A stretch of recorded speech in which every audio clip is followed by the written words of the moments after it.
This is a video by Richmond. Today we're working on a Saturn S series.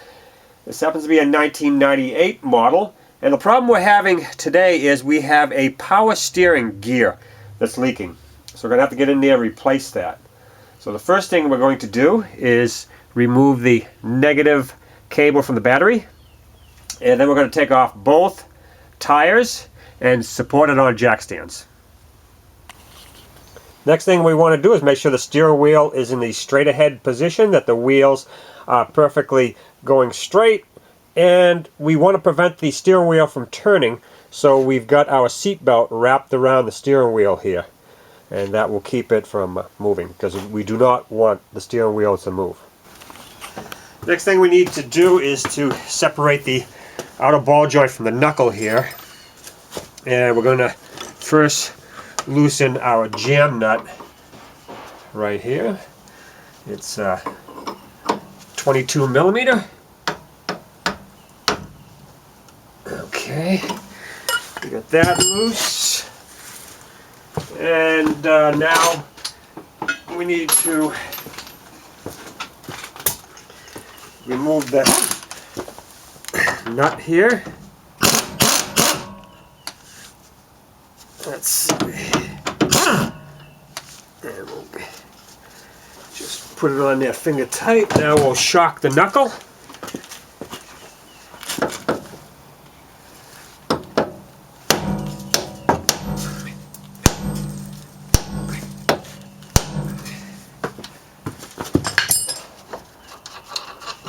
There we go. Now we need to do that to the other side right now also. Now on the left side we need to take off this little plastic shield right here, and it's best if you use a panel remover to get the bolt out. Oh, here's the panel remover that I broke. I repaired it, and I bought a little buddy for it, a commercial one. Let's see how that works.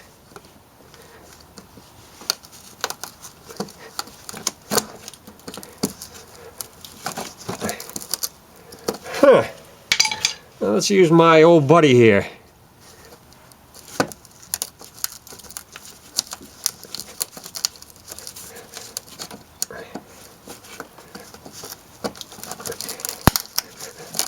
Wow, this one hasn't been out in a long time.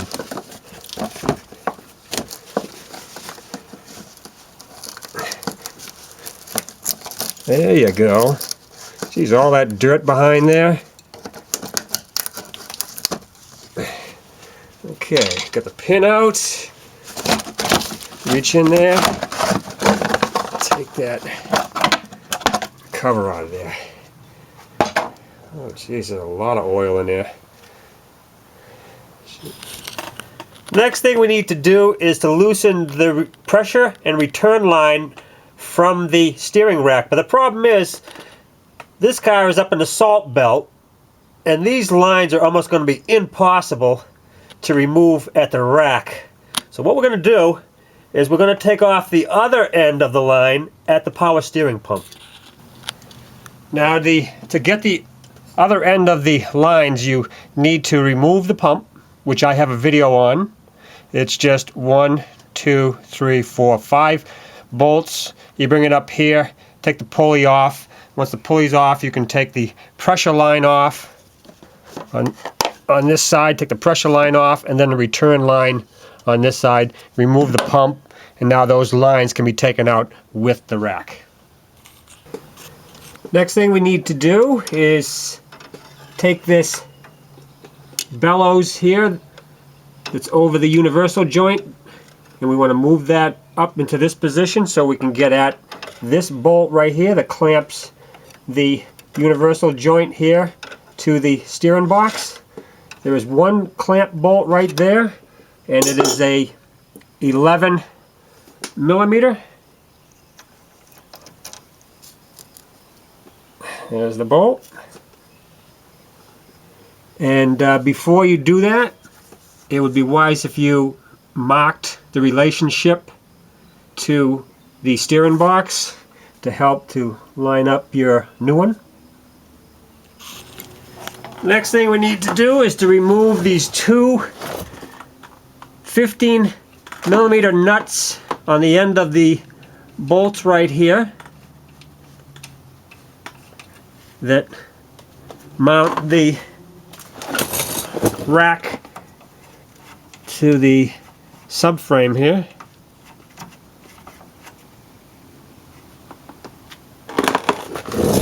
And now we can just slide the bolts out like so.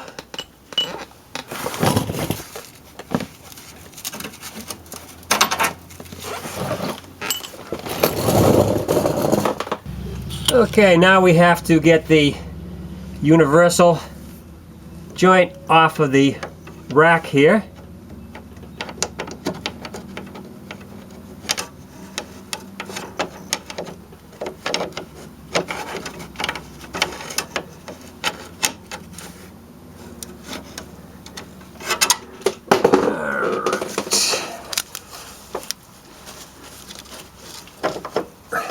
There it is.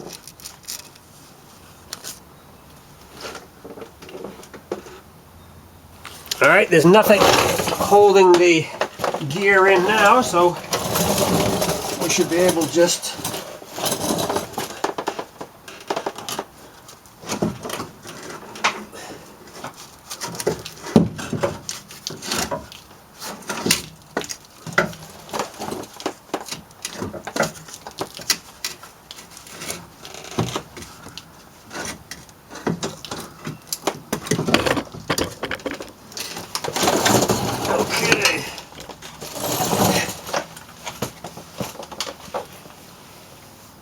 there she is. I'll move this back here.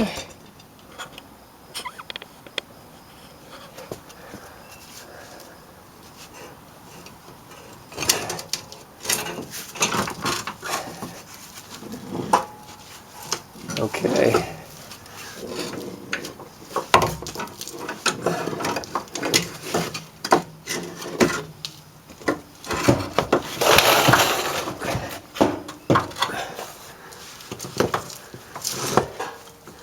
Well, not too much of a mess.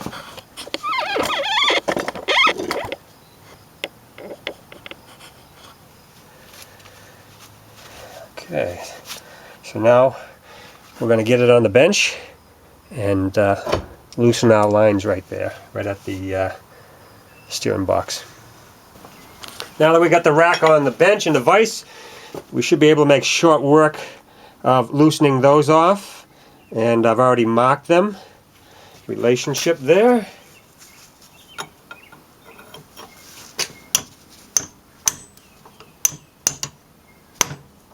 There we go.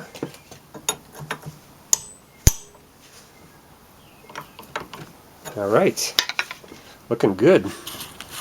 Next thing we're going to do is take our outer tie rod ends off of this rack, transfer them over to the new one.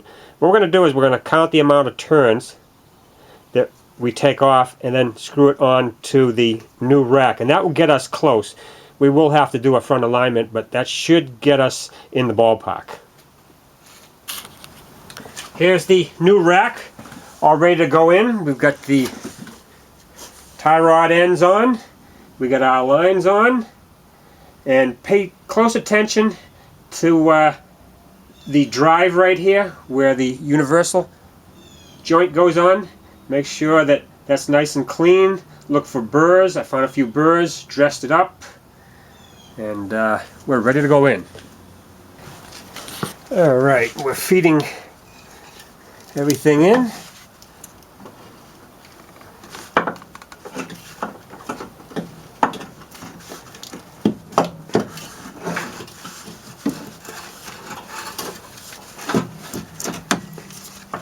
Okay. Now I'm going to get underneath there and feed it back into position right now. Okay, here.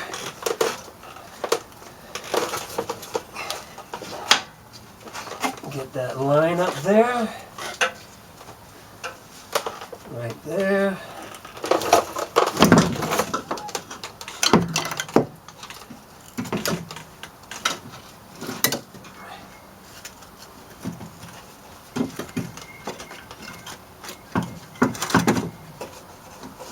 Okay.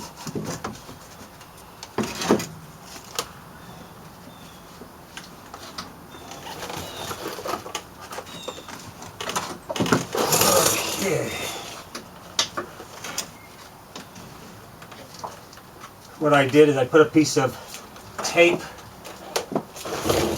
on the pressure line so we wouldn't catch any dirt.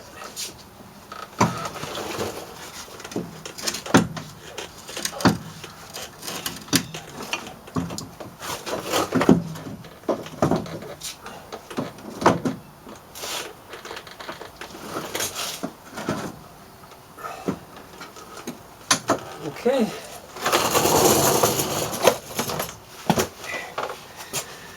We're all in place, so all we have to do is get our universal started and put the two mounting bolts on the subframe.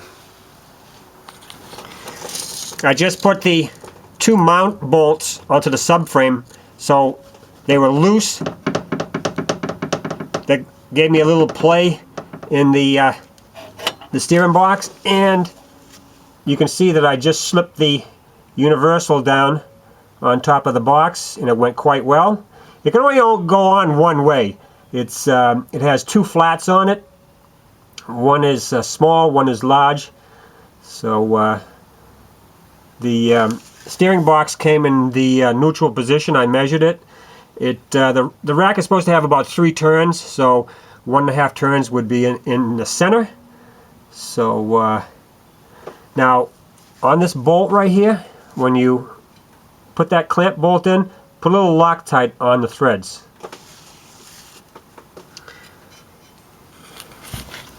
We're almost done now. All we have to do is put our tie rod ends on, tighten that bolt, the mount, and of course we're going to put the power steering pump back on.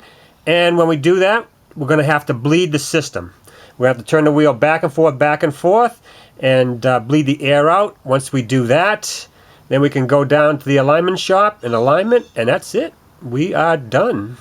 We'll have replaced our steering gear on our Saturn S Series.